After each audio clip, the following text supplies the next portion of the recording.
Olá, hoje a gente parte de uma afirmação bem forte lá de Hebreus 11.6. Sem fé é impossível agradar a Deus. Sim, muito direto. Mas aí fica a pergunta, né? Qualquer fé serve? Ou será que, sei lá, a quantidade, o tipo de fé, isso importa para Deus? Essa é a questão que a gente vai explorar hoje. A gente está se baseando em alguns ensinamentos do Luciano Subirá e, claro, no próprio texto de Hebreus 11. Certo. A ideia é entender como essa fé, segundo essas leituras, não só agrada a Deus, mas como ela pode e talvez deva mesmo crescer. Quais são os mecanismos por trás disso? Legal. Então, o ponto de partida é esse mesmo Hebreus 11.6. Fé é condição básica para se conectar com Deus, mas a gente já recebe tudo pronto ou começa pequeno? Então, uma das fontes que a gente viu, citando Romanos 12, sugere que Deus dá uma medida de fé inicial para cada um. Ah, tipo um kit inicial? Isso, tipo isso. Na conversão, sabe? É um ponto de partida. E essa fé inicial, como Romanos 10 diz, normalmente vem como? Vem pelo ouvir da palavra de Deus. Entendi. Recebemos essa medida, mas, bom, a história acaba aí? Ou tem uma expectativa de que essa fé se desenvolva? Porque eu lembro de 2 Tessalonicenses falando de uma fé que cresce muitíssimo. Exatamente. Não é para ser algo estático. As fontes que a gente analisou, elas destacam muito isso. O próprio Jesus, ele diferenciava os níveis de fé, né? É verdade. Ele elogiou a grande fé, lembra? Do centurião romano lá em Mateus 8. Lembro, sim. Mas em outros momentos, repreendeu a pequena fé. Tipo, com Pedro afundando na água. Sim, homem de pequena fé. Isso. Então, essa diferença que Jesus faz mostra que o nível de fé importa sim. E que o crescimento é valorizado. Isso me lembra aquele pedido dos discípulos em Lucas 17. Senhor, aumenta-nos a fé. A resposta de Jesus com o grão de mostarda é super conhecida. É famosa. Mas a interpretação que a fonte traz aqui é interessante, talvez um pouco diferente do comum. Como assim? Bom, a análise do Subirá argumenta que o foco que muita gente dá no tamanho mínimo da fé, tipo, basta ter um pouquinho assim do tamanho de um grão de mostarda? Essa é a ideia que geralmente a gente ouve. Pois é, mas ele argumenta que isso pode não bater bem com as vezes que Jesus repreendeu a pequena fé.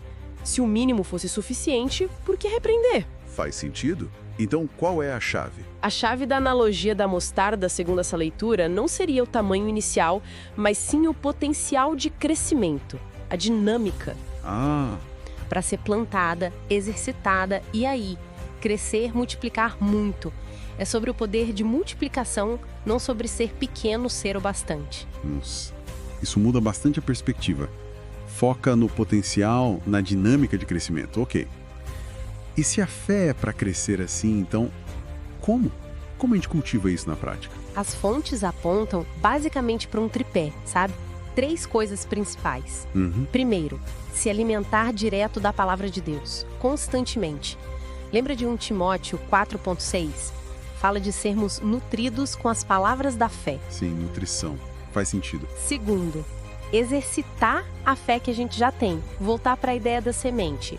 Não adianta guardar a semente no bolso, né? Tem que plantar. Usar a fé. Agir sobre ela. Isso. E terceiro, oração no Espírito Santo. Judas 20 fala disso, né?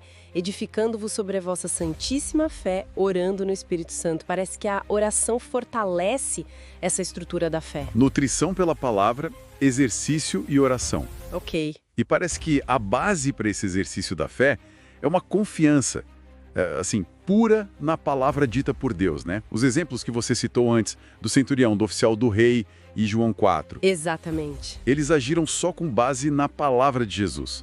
Diz uma palavra, vá, teu filho vive. E pronto. Precisamente. A fé que é elogiada ali, a fé que agrada a Deus segundo essas fontes, ela se apoia só na promessa ou no comando verbal de Deus. Não em coisas que a gente vê ou toca. Tipo, não precisa de um amuleto, um ritual extra. Não. A fonte chama isso de pontos de contato, que seriam essas coisas físicas que a gente às vezes usa para tentar ancorar a fé. Mas Hebreus 11:1 define a fé como o quê?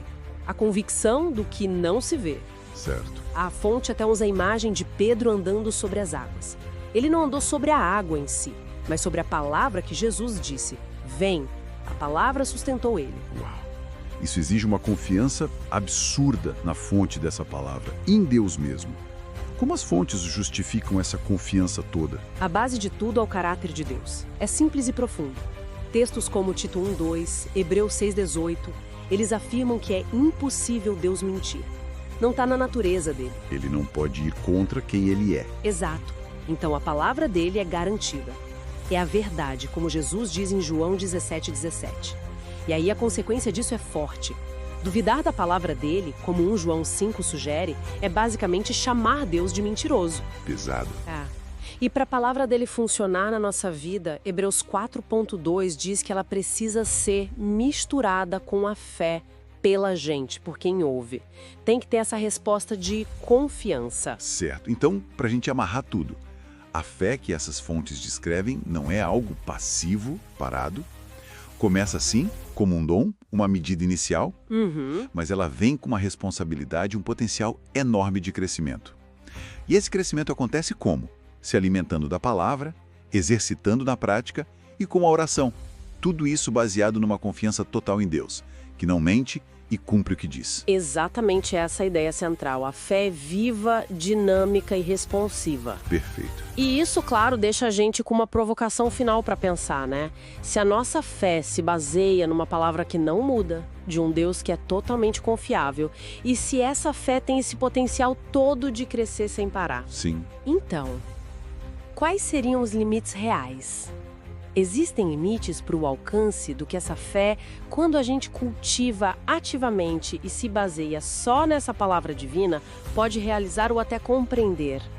Fica aí a pergunta para nossa reflexão.